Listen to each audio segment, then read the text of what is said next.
ಮೂರು ಮಂದಿ ಪುಣ್ಯದ ಮಕ್ಕಳು, ಹೌದು 4 ಮಂದಿ ವರವಿನ ಮಕ್ಕಳು. ಹೌದು 3 ಮಂದಿ ಪುಣ್ಯದ ಮಕ್ಕಳು ಯಾರು ಕೇಳಿದ್ರೆ ಯಾರ್ಯಾರು ಸರ?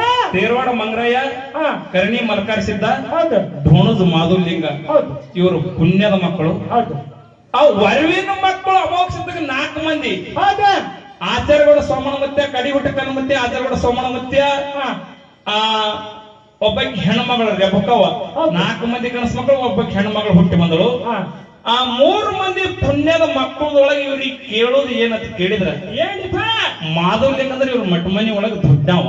ಹೌದು ಮಾಧವಲಿಂಗನ ಬಗ್ಗೆ ಒಂದು ಪ್ರಶ್ನೆ ನಮ್ಮ ಜೊತೆಯಲ್ಲಿ ಕಲಾವಿದರು ಹಾಡೋದಕ್ಕೆ ಕೇಳೋದು ಏನಂತ ಕೇಳಿದ್ರ, ಮಾಧವಲಿಂಗ ಕಿಲ್ಲರ ಕಾಯಿಯ ಸಮಯದೊಳಗೆ ಕಿಲ್ಲರ ಕಾಯ್ಲಿಕ್ಕೆ ಅಡವಿಗೆ ಹೋಗ್ತಾನ, ದನಗಳ ಕಾಯ್ಲಿಕ್ಕೆ ಅಡವಿಗೆ ಹೋಗ್ತಾನ.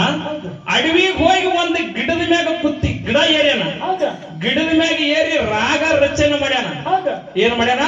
ರಾಗ ರಚನೆ. ರಾಗ ರಚನೆ ಮಾಡ್ಯಾನ. ಆ ಶಬ್ದ ಊರೊಳಗೆ ಕೇಳಿಸ್ತದ. ಹೌದು ಇಂಥ ಗಿಡದ ಇಂಥ ಅರಣ್ಯೊಳಗೆ ಇಂಥ ಅಡವಿ ಒಳಗೆ ಯಾರು ಗಿಡ ಏರಿ ರಾಗ ರಚನೆ ಮಾಡಾಕತ್ತಾರ ತಿಳ್ಕೊಂಡು ಆ ಒಬ್ಬವ ಏನ್ ಮಾಡ್ಯಾನ ಅಂತ ಕೇಳಿದ್ರ, ಅವನಿಗೆ ಗುರು ಹಿಡಿಬೇಕು.